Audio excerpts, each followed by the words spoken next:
Hey my YouTube family, today is 22 of August 2024। अभी time हुआ है 6:52। हाउसवाइफ होने का मतलब ये बिल्कुल भी नहीं है कि आप अपने सपनों को छोड़ दें। हर दिन एक नई कहानी और एक नई शुरुआत है। आप अपनी दिनचर्या में अपनी पढ़ाई को भी शामिल कर सकते हैं। अपने सपनों को पूरा करने के लिए यह भी एक अच्छा मौका है। पढ़ाई ना करना चाहें तो रीडिंग की कोई भी हैबिट जिसको हमने दूर कर लिया है। ये जो फ़ोन हमारे हाथ में है, इसकी वजह से हमने अपनी लाइफ बस फ्री होने के बाद इस फ़ोन तक सीमित कर दी है। मैं नहीं कहूँगी कि ये बिल्कुल गलत है, क्योंकि इस फ़ोन के ज़रिए ही आप मुझे सुन पा रहे हैं, देख पा रहे हैं। लेकिन आप अपनी लाइफ में कुछ अलग करिए।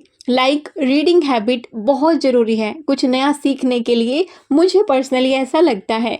आप किसी कॉम्पिटिटिव एग्ज़ाम की तैयारी कर रहे हैं, फिर तो आपके पास बहाने ही बहाने हैं पढ़ाई करने के। लेकिन अगर आप ऐसा नहीं कर रहे हैं, फिर भी कोई अच्छी बुक्स आप अपनी दिनचर्या में ला सकते हैं पढ़ने के लिए। और आप देखना लाइफ कैसे बदलती है।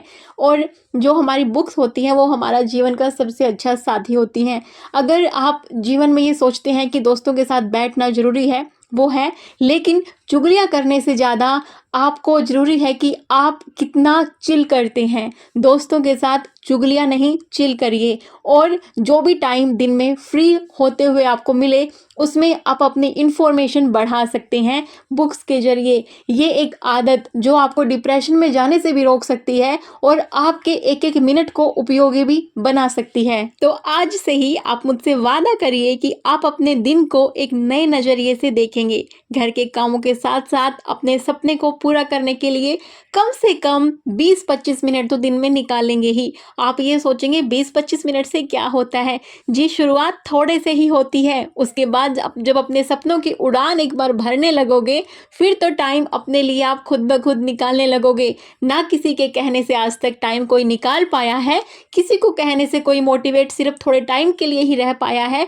लेकिन अगर आप आज इस वीडियो से कुछ सीखना चाहते हो तो 20-25 मिनट अपने लिए डेली निकालना सीखो। और उसके बाद आपको किसी से कुछ ज़्यादा मोटिवेशन की नीड नहीं पड़ेगी। आप खुद अपने लिए एक मोटिवेशन पर्सन होंगे। आज डोसा बन रहा है सुबह से लेकर और अभी के 11 बजने वाले हैं, क्योंकि डोसा गर्मा गर्म ही अच्छा लगता है। सुबह ब्रेकफास्ट में दिया था बेटे को, हस्बैंड को, बेटे को टिफ़िन में दिया, फिर हस्बैंड को टिफ़िन में दिया।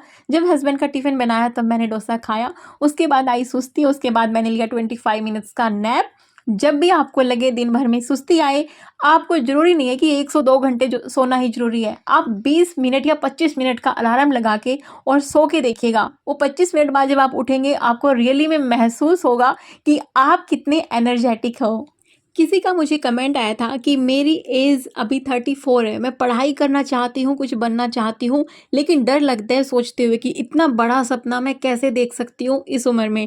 देखो, बड़े सपने देखने में कोई हर्ज नहीं, कोई बुराई नहीं, क्योंकि सफलता मिले ना मिले, पर फिर भी आपको कुछ सीखने को ज़रूर मिलेगा। जब भी आप कोई कर्म करते हो, उससे आपको कुछ न कुछ तो हासिल होता है। और जब आप एक बड़े सपने की उड़ान भरते हो, तो जो वो जर्नी होती है ना, वो अपने आप में इतनी आनंदमय होती है। आप उस जर्नी के ज़रिए अपनी ज़िंदगी को जीते हो। तो जो आप दिन भर जो पढ़ाई करोगे, ये मत सोचो कि एग्ज़ाम में सफल होने के लिए ही बस पढ़ना है।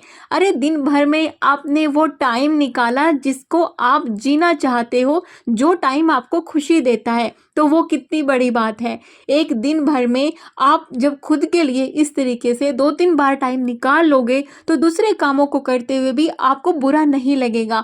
आप हर काम को उसी शिद्दत के साथ, उसी एनर्जी के साथ कर पाओगे। और मन से ये बिल्कुल निकाल देना कि पढ़ाई करनी है तो बस एग्ज़ाम पास करने के लिए करनी है। जी नहीं, आपको जो टाइम अभी चल रहा है उसको अच्छे से जीना है, इसलिए आपको पढ़ाई करनी है। या फिर कोई ऐसा काम जो अपनी लाइफ में आप अभी किसी भी उम्र में हो, आप करना चाहते हो, तो वो काम आप इसलिए कर रहे हो क्योंकि आपको आज का दिन बेहतर तरीके से जीना है। जब आपका आज अच्छा है तो कल भी ज़रूर अच्छा ही होगा। मैं अपने दिन को ना घड़ी की सुई के हिसाब से चलने देती हूँ। जब भी मुझे लगता है कि अच्छा अभी इतना टाइम हुआ है, फिर मैं सोचती हूँ कि इस टाइम के दौरान में मैं क्या कर सकती हूँ। बच्चे का पढ़ने का मन है तो उसको अच्छे से पढ़ा सकती हूँ, नहीं मन है तो उसके साथ खेल सकती हूँ। और खेलने का हो गया है तो लाइक मुझे कुछ काम याद आते हैं कि चलो आज नेल कट करना है तो नेल कट कर लेते हैं, उसको फिर से थोड़ा बहुत कुछ याद करवाना है तो मस्ती मस्ती में याद करवा देते हैं। तो हर टाइम जब भी आप बैठे हो ना, आप अपने उस वक्त से पूछो कि आप इस टाइम पे क्या अच्छा कर सकते हो। जो भी हाउसवाइफ हैं वो पढ़ाई में चैलेंजेस आते हैं तो उनसे घबरा जाती हैं। आपके दिन भर के काम में भी तो चैलेंजेस आते हैं ना। हर दिन एक नया मौका देता है और हर घर का काम भी अपने आप में एक नया चैलेंज है। एक हाउसवाइफ भी अपने सपनों को पूरा कर सकती है, क्योंकि हर दिन हमारे पास अपनी कहानी लिखने का हमें एक मौका मिलता है। तो हर दिन अपनी एक नई कहानी लिखो और कमेंट सेक्शन में बताना कि आपने आज वो कौन सा काम किया जो आप कई दिनों से चाहते थे करना लेकिन कर नहीं पा रहे थे, उसके लिए समय नहीं निकाल पा रहे थे, और आज अपने लिए वो थोड़ा सा समय निकाल के आपने वो काम किया। कहाँ पे सुबह के 6 बजे थे और अभी शाम के 6 बज चुके हैं। डिनर की तैयारियां हो रही हैं और आज डिनर में भी साउथ इंडियन खाना इडली में बना रही हूँ। हमारे घर में साउथ इंडियन खाना सबको बहुत अच्छा लगता है। एक वक्त ऐसा था जब हॉस्टल से निकल के बीटेक करके मेरी शादी हुई थी, मुझे नॉर्मल सब्जी रोटी बनाना तक नहीं आता था, और एक ये टाइम है जब मुझसे आप साउथ इंडियन डोसा बनवा सकते हो, इडली बनवा सकते हो, या फिर गुजराती ढोकला भी बनवा सकते हो। तो मैं सब कुछ बना सकती हूँ।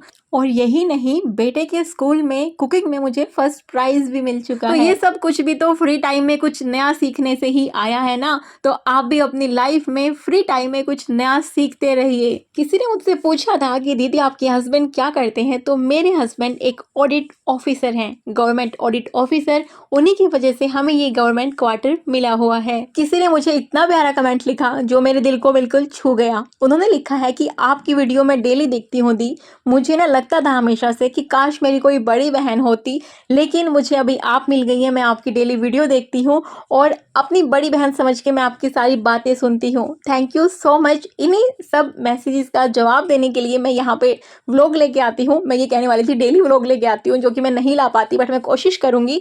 अभी मैं गई थी इवनिंग वॉक करने के लिए, साथ के साथ मैं कुछ सामान ले आई थी। साथ में मुझे बनानी थी चटनी नारियल वाली, जिसमें कि हम थोड़ा सा अगर मूंगफली डाल देते हैं तो और भी स्वादिष्ट बन जाती है।